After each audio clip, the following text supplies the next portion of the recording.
Hello, everybody. This is Gerald Salenti, and it's Thursday, October 17th, 2024. And here are some of today's trends in the news. Again, the trend is your friend, and you're only getting it from the Trends Journal. Nobody else knows how to do it. Not the Wall Street Journal, Bloomberg, Market Watch, any of them, anywhere.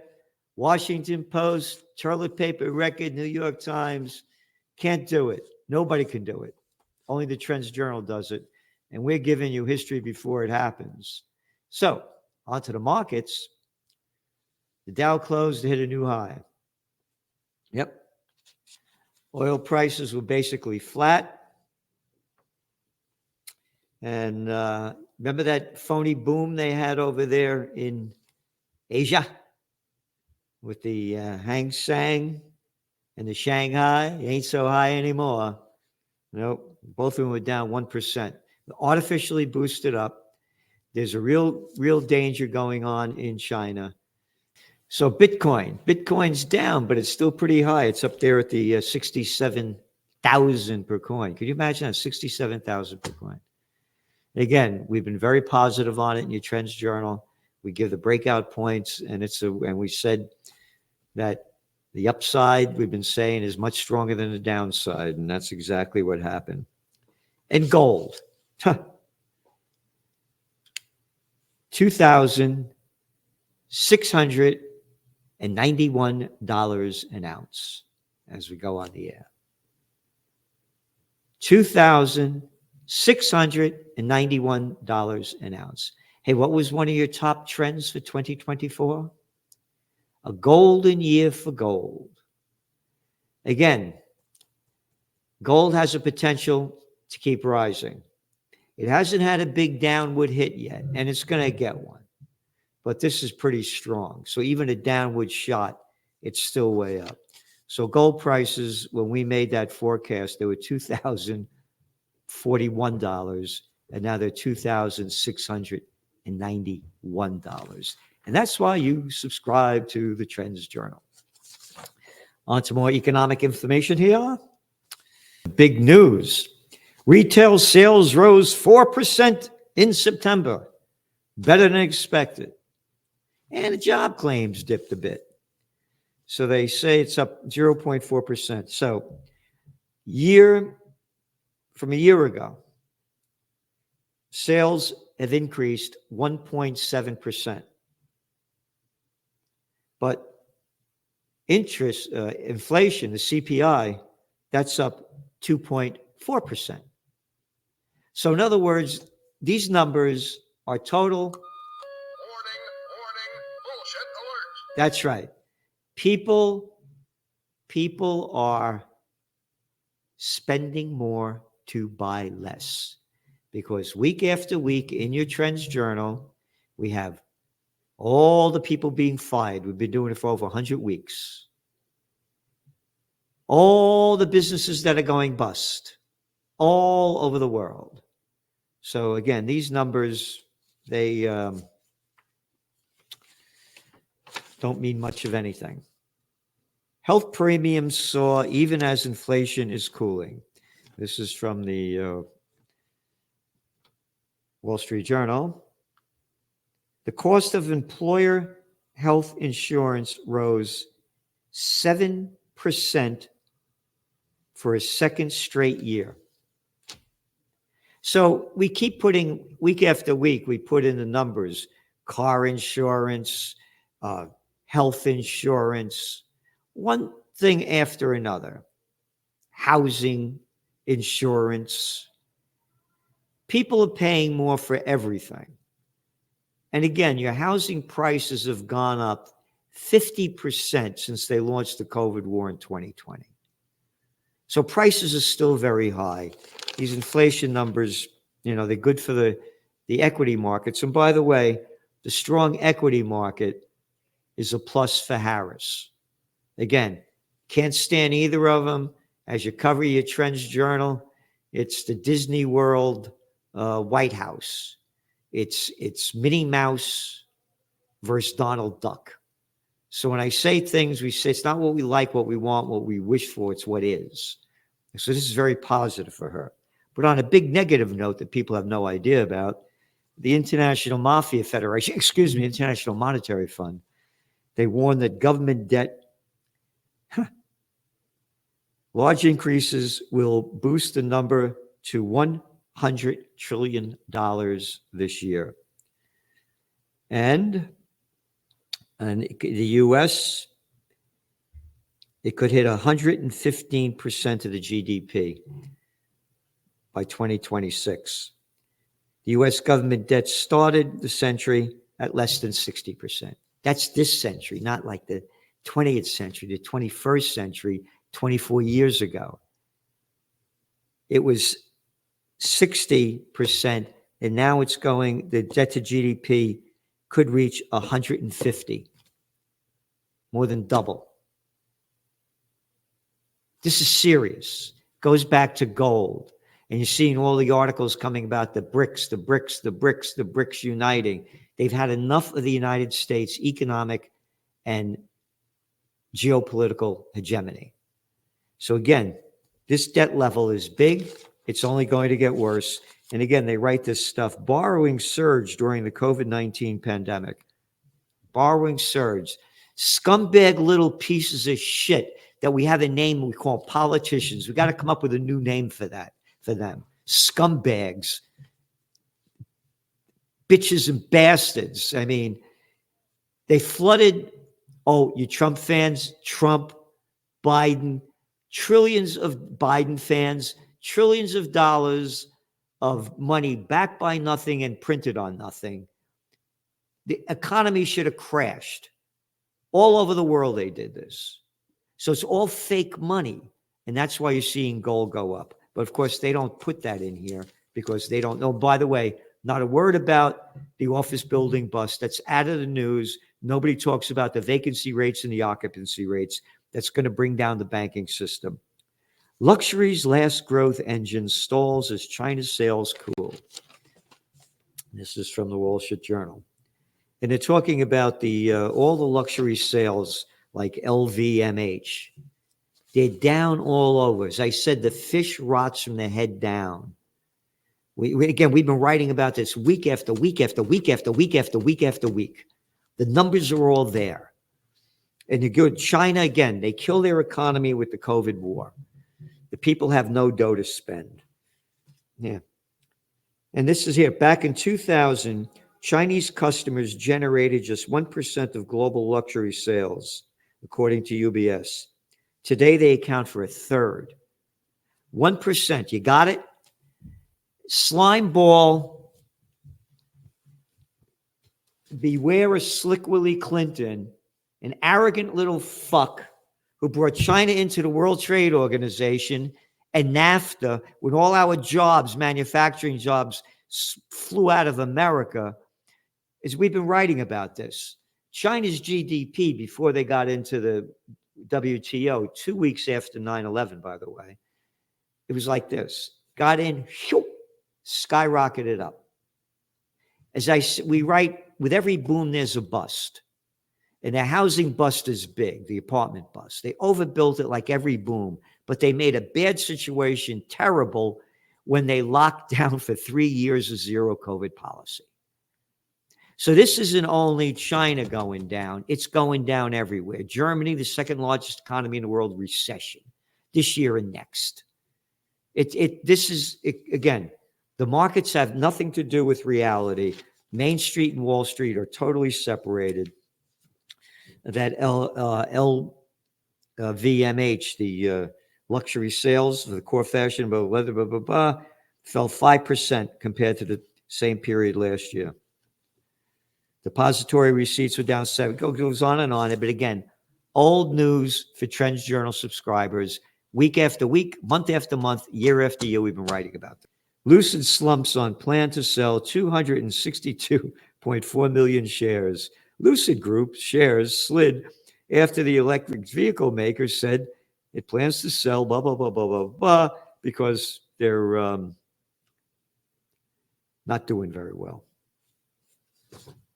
Because Stellantis vehicle deliveries slumped 20% in the U.S. But the bigs are getting bigger. The merger and acquisition activity, as we're writing in the Trends Journal, again, for many, many years, special column, bigs get bigger. And now Amazon buys stake in nuclear energy developer. Yep. And the big news on the geopolitical front is that Hamas leader Sinwar was killed in Gaza, Israel says. Sin war, huh? S-I-N-W-A-R, W-A-R. Sin war. You got it. War is a sin. Is that something? This guy, Sin War, was killed, Hamas leader. War is a sin. And Joe Biden said it's a good day for Israel, for the United States, and the world. Hey, Biden. That was bullshit. Total fucking bullshit. Hamas is terrible. Israel's wonderful. Bombing, killing, slaughtering people all over the world. Totally opposed to what Hamas did. Again, totally understand what led up to it. Again, we put the facts down. Think for yourself. And listen to this more. Bullshit detected. Take precautions. U.S. officials expressed measured optimism that the killing of a militant characterized by the National Security Advisor Jake Sullivan, a little boy looks like a freak out of a circus, as a massive obstacle. It said that he was a massive obstacle to peace. Over the past few weeks, there have been no negotiations for the end of the war because Sinwar has refused to negotiate. This is the fucking propaganda that they put out. Go back week after week after week after week. We've been writing about this. They want a ceasefire deal, and Israel won't agree to it. And that's what ended it. Israel refuses to do a ceasefire, but they're blaming it on the militants. And speaking of militants, Israel accused of targeting Lebanon health and rescue staff after 150 killed. Israel could kill who they want. It's that Hamas that's terrible. Lebanese forced to flee quarter of country, according to the United Nations.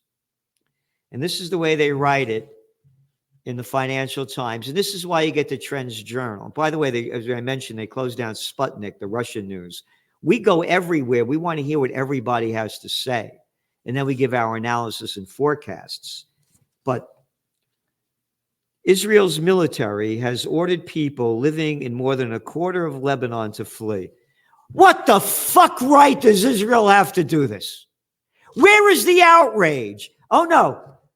Shut your fucking mouth, Celente. I'm a little scumbag prostitute with a little dick and a dried out you-know-what. We'll tell you what to believe because here's our language.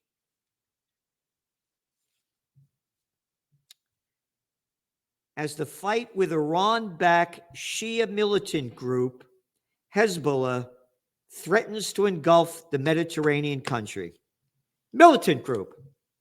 A militant group. Lebanese people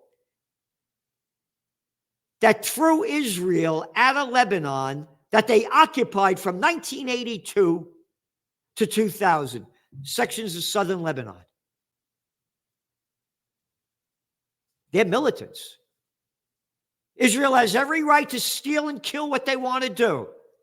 That's the fucking language. That's why you subscribe to Trends Journal. Again, the more of you that subscribe, the more we get the message out there. You got it? We're giving you everything that you can't get anywhere else. $2.56 a week. Hey, listen to this. More than 1 million people have fled their homes in Lebanon in under a month. Yep. That's out of 5 million people. 1 million have left. In a land smaller than the U.S. state of Connecticut. Okay.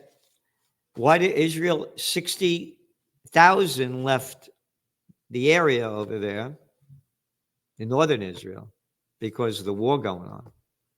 But 1 million gone at it. I know Israel only has 60,000.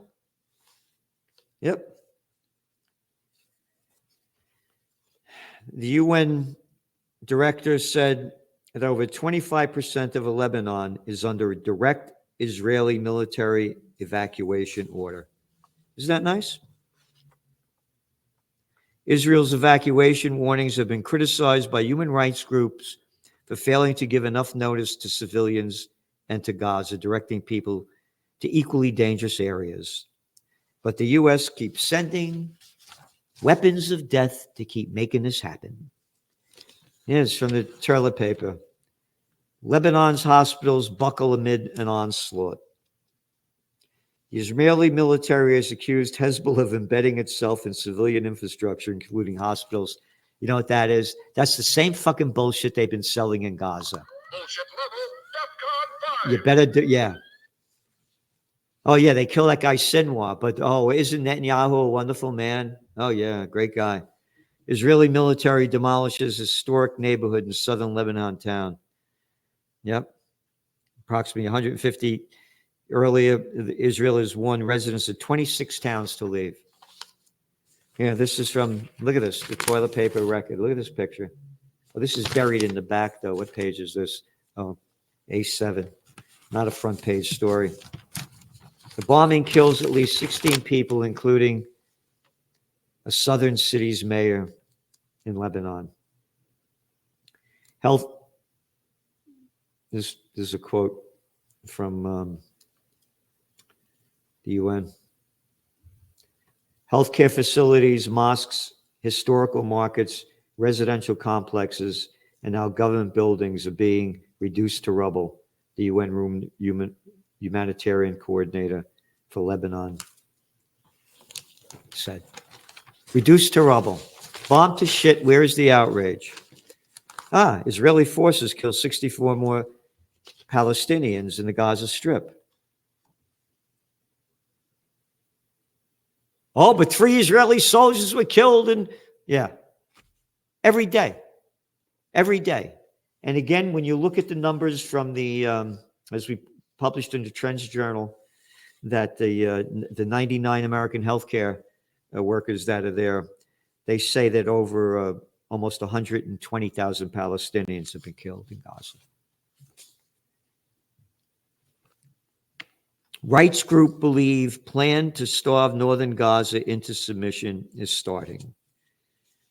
Yep, it's called the General's Plan, created by the former National Security Advisor, Giora Eland, calls for Israel to order civilians to leave North Gaza and other areas of the enclave and then declare it a military zone. So they're going to take it over. And this is from Anti-War, which supports that. Israeli soldiers say ethnic cleansing plan in North Gaza is underway. 3 Israeli reserve soldiers told that's the Israeli newspaper we subscribe to, that they believe an ethnic cleansing plan is underway in northern Gaza, known as the General's Plan. Yep. Facts are there, folks. But fuck the facts. Just swallow the shit. Netanyahu approves set of targets to hit inside Iran. This is from antiwar.com. Yep. Israeli Prime Minister Benjamin Netanyahu has approved a set of targets for Israel to strike inside Iran, ABC News reported. Citing an Israeli source, CNN also reported, quote, Israel's plans to attack are ready. You see where this thing is going? You see the danger ahead? And Israel's getting away with this stuff. Russia is clawing back land Ukraine captured. This is in the toilet paper record. Not a word in this article about Russia having taken over some 20% of Ukrainian land that they haven't gotten back. And what else do we have here? SBA says it's run out of disaster loan funds. This is the toilet paper record. Ready? They ran out of funds. Back here is the amount of funds. These are for the people who are suffering in North Carolina and other areas in Florida and other places where their homes have been destroyed. Their lives have been destroyed by hurricanes and terrible weather. You ready? In 2023, the SBA lent nearly $3 billion, including more than $670 million for businesses and over $2.3 million for homeowners and renters to help people recover from disasters. Million. While we just sent $9 billion to Israel, $9 billion to Ukraine, and it's probably almost $200 billion to Ukraine since the war began 2 years ago. 2.5 years ago. Chump change for the plantation workers of Slavelandia. So, yep. You ready? So far, the SBA has made more than 700 loans totaling about $48 million. No fucking money. This is nothing. Just mentioning this to show you how bad things are. And there's a story from the Times. In UK, tackling obesity has dragged on the economy. On Monday, the government announced an investment plan of $360 million for pharmaceutical companies to give these people drugs to help them lose weight. How about eating properly? Exercising. Again, first book I worked on back in the 80s. I didn't write it. I worked on it. Natural Healing. My former wife, may she rest in peace, Mary Ann, sold it to Warner Books. I know about this stuff. I have an honorary doctorate from the National University of Health Sciences, the work I've done in integrative and complementary medicine. So, but this is just bullshit giving more money to the drug dealers. The Telegraph said that the country's, quote, widening waistbands are also placing significant burdens on our health service, noting that illnesses linked to obesity cost the country's health services, you ready? Roughly $14 billion a year. People are eating shit and they listen to shit. They tune into shit news and eat junk shit food. Yep, blimpitis. So what do? Give them drugs. Don't talk about the side effects from you're not allowed to. So if I'm elected, vote for Mr. Boogie, I'd have a fat tax. The more you weigh, the more you pay, because you see what it's costing we, the people. The more you weigh, the more you pay. Fat tax. Billionaires fill coffers for groups for Trump, and they lift out by Hilarious. Kamala Hilarious is my friend Mark Bronstein. Yes, Mark Bronstein, excuse me. May he rest in peace. Mark Ferraro, the hairstylist of the stars. Kamala Hilarious. Billions. They call this a democracy. You need billions of dollars to run for president. You need tens of millions of dollars to run for Congress or the Senate. You need millions and millions of dollars to run for any office of any major significance. Democracy, it's a joke. It's a crime syndicate. Heartbroken. Very, very sad what they're allowing to go on in Lebanon. Bombs away over Beirut, forcing million people to leave their homes as they're bombing them into ruins, saying that Hezbollah is living in them, just like they destroyed Gaza, and the bullshit that they're giving them 30 days to bring food in there. How about giving them 30 minutes? So I'm heartbroken to see what's going on, and I'm a warrior for the Prince of Peace. And this is terrible. Also, please tune into the interview I did yesterday with Judge Andrew Napolitano. There's no cat like him out there, boy, when it comes to how they're robbing us of our freedom in the Constitution and the Bill of Rights. So it's up to us to change the course. United we stand, divided we die. Thanks for tuning in.